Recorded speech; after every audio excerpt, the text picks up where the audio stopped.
Rashi and Rabbeinu Tam. The Tefillin themselves, Rashi and Rabbeinu Tam, are different. The parshas are written differently. The Batim are different. Where the Cyrus comes out from in the Shoraish, less different than the parshas. But the Retzuos themselves, Rashi and Rabbeinu Tam, are the exact same.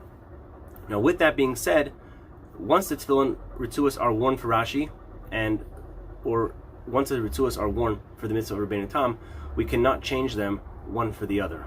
Okay, I'm not going to get into the reasons why right now, but they have to Rabbeinu Tam Retzuos remain Rabbeinu Tam, Rashi Retzuos remain Rashi Retzuos. Black on black versus black on white. There's no preference one for one or one for the other. But when I am selling two pairs of tefillin, like for Minhag Chabad, people wear from the bar mitzvah, they're already wearing Rashi and Rabbeinu Tam.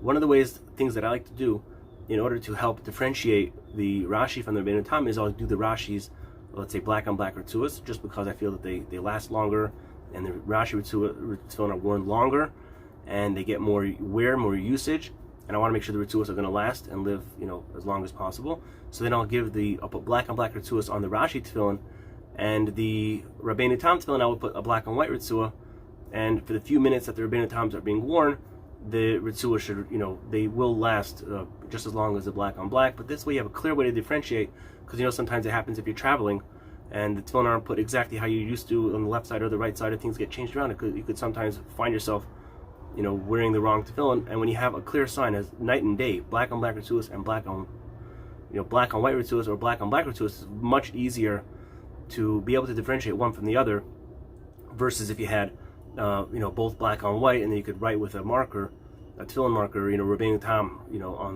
on the end of the Retzuah, on the back side, you could do that. But the black on white and black on black is just so much more easy to differentiate. When I do have somebody who wants the Rashi and the Rabbeinu Tam on black, then it's much easier to mix things up. Again, the Shoraish you can always identify after the fact. Shayad, it's impossible to detect from the outside. If you want to learn more about this, I'll put a link in the description to my video, what's the difference between Rashi and Rabbeinu Tam. But something that I do for that is I cut the bottom of the Rabbeinu Tam Retzuah flat. I think I have a sample of that right here. Give me 1 second. Yeah, so just like this. So I would do the Rashi on the, how we usually do it, like on a slant, and I would do the Rabbeinu Tam flat. That way you can still have a way to, because you can't write on it Rabbeinu Tam because there's nowhere to write it, it's dyed through and through. But that way you still have a way to identify Rashi and Rabbeinu Tam. And again, you just match the flat yad to the flat Reish, and that way you have a way to identify Rashi and Rabbeinu Tam. Just got to be careful that if you do need to have the Retzuos made a little shorter, then when you do adjust it, don't cut it on the angle. And why is the Retzuah cut on an angle? Well, that I'm going to have to save for another video. So make sure you subscribe to the channel. If you want to know the answer to that question, which I get asked probably more than any other question on tefillin and mezuzahs, is why the Retzuah is cut on an angle, or is it a problem if it's not cut on an angle, which now it's not. Why is it cut on an angle? I'm going to save that for another video. So make sure you subscribe to the channel, okay? So again, if you're not yet subscribed to the channel, subscribe.